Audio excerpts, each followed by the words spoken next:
Chicagoland. This is Munira. How are you, everybody? Thank you so much for joining me today. I do not have a guest today because she had a sore throat, so we decided to reschedule.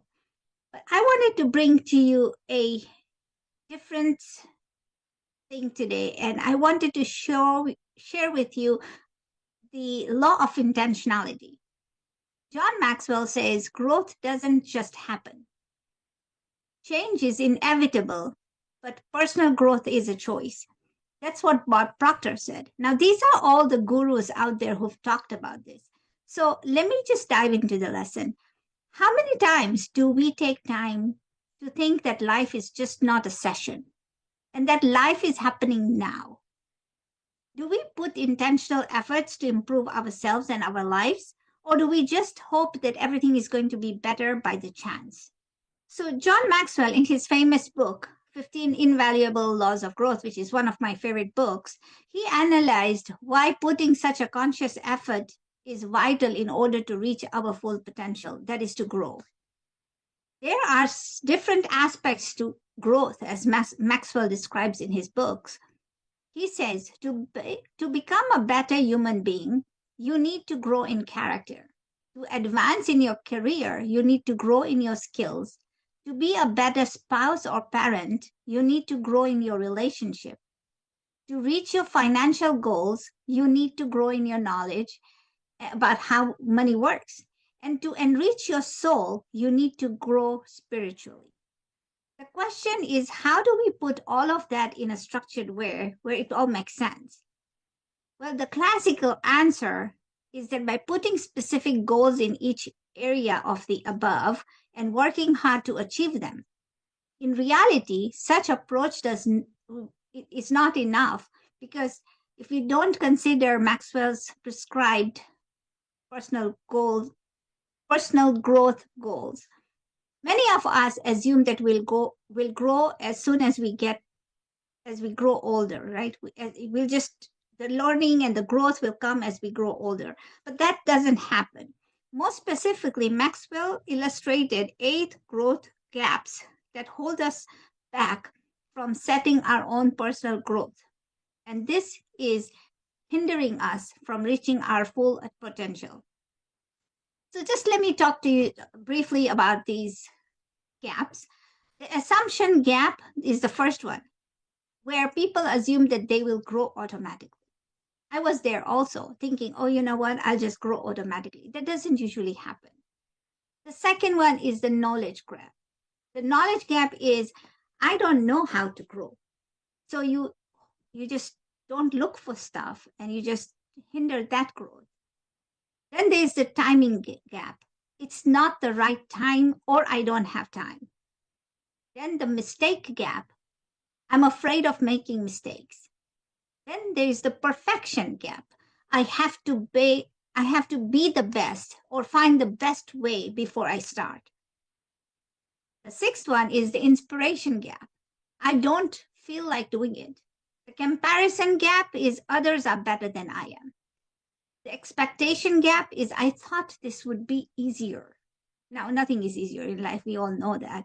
We all have to struggle to get our goals, but do you fall into any of these? So let me repeat them. The assumption gap, the knowledge gap, the timing gap, the mistake gap, the perfection gap, the inspiration gap, the comparison gap, and the expectation gap. Now, each one of us has some of these gaps, or we fall into each bucket. But we have to figure that out. Now, in order to overcome them, Maxwell, who is also my mentor, suggested 4 key actions to the following. So let me talk to you about that. Ask the big questions now, right? In order to grow, we need to set a clear direction for our life. We may start by asking, where do you want to go in life? What's the direction you want to take? And what is the farthest you can imagine going? Second point is, do it now. He suggests that we shouldn't wait until we feel that we are 100% ready or fully inspired to start setting or working on personal growth goals. We need to start now. We need to just do it, because motivation is like love and happiness. It's a byproduct, When you are actively engaged in doing something, it sneaks up and zaps you when you least expect it. The third point is face the fear. Now, during our growth journey, we'll definitely have some doubts and we'll have fear. We're gonna be in this realm of I don't want to fail. I just don't want to fail, and that's fear of failure. What if I'm stepping out of my comfort zone? That is a fear of trading security for the unknown. Then fear of being overextended financially. So we all have to give something to get something. Sometimes it's just money, but financially, sometimes it stretches us. And then the other fear is fear of what others will say or think. And then fear of success will alienate peers. So 5 fears, right? Fear of failure, fear of trading security for the unknown, fear of being overextended financially, fear of what others will say or think, and fear that success will alienate peers. No matter what, we have to be honest and face these fears in order to achieve growth. Now think about it. When was the last time you feared something? I'll tell you my thing.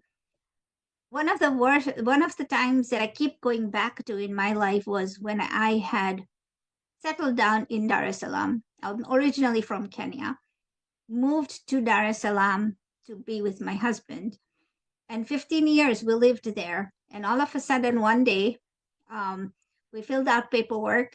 A year and a half later, we figured, we received paperwork, and I mean, there was a lot of steps to it, but we finally got our visa to come to the United States.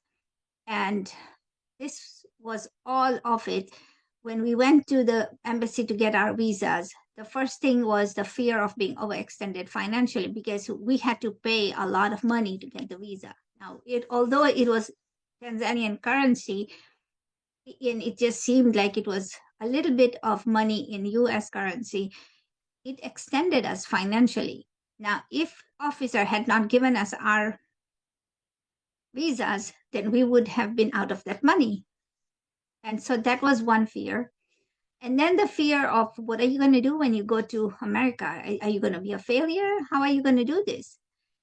And then, even though we knew people, there was a lot of people who didn't want to hold our hands because they did not want to teach us.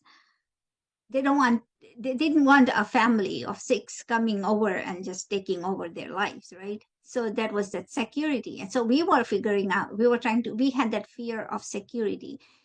And then the other thing was, what if we didn't get the visa? What will other people think and say? And then if we did go or if we didn't go, would it alienate other people around us? Because hey, now look, you have a green card, or things like that. People are going to talk about that. So there's a lot of fear that came into play with this.